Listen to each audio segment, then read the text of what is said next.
Di Likupang hari ini, masyarakat yang di dua desa, Pulisan dan Ningkunimang, hari ini sementara berhadapan dengan korporasi yang ingin memprivatisasi wilayah pesisir yang ada di Pulisan dan Ningkunimang. Sampai akibat dari perlawanan itu, ada 5 warga yang sekarang masih dikriminalisasi. Kalau di sini ada 1 nelayan yang dikriminalisasi karena mereka berjuang untuk mempertahankan ruang hidup. Jadi dimensi dari ketidakadilan ruang, selain ada perampasan ruang hidup, perampasan masyarakat adat, juga skema-skema kriminalisasi itu akan marak juga terjadi.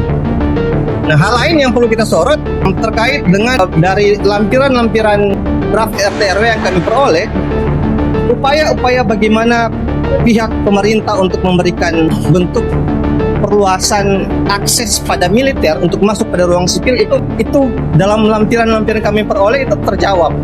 Jadi ada upaya bagaimana kemudian skema-skema penguasaan militerisme itu juga terjadi dalam bentuk sampai kemudian Perda ini digenjot.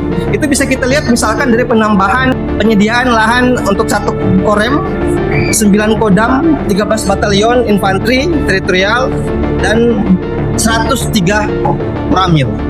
Dan total secara keseluruhan ada 66 hektar lahan untuk pertahanan dan keamanan dalam kawasan budidaya.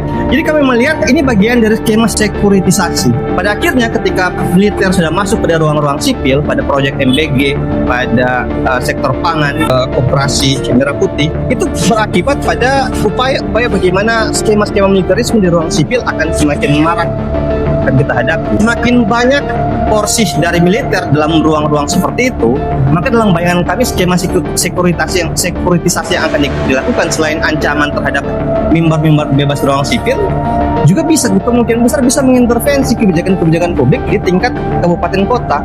Ketika mereka misalkan menginginkan salah satu lahan yang misalkan ex-HGU, kalau pihak militer semakin banyak dan ada kepentingan di situ, bisa jadi dia akan mengintervensi ke pemerintah daerah untuk memberikan akses lahan hidup pada mereka. Jadi ini memang problem, ini ancaman yang dalam bayangan kita memang harus jadikan perhatian serius oleh kita semua.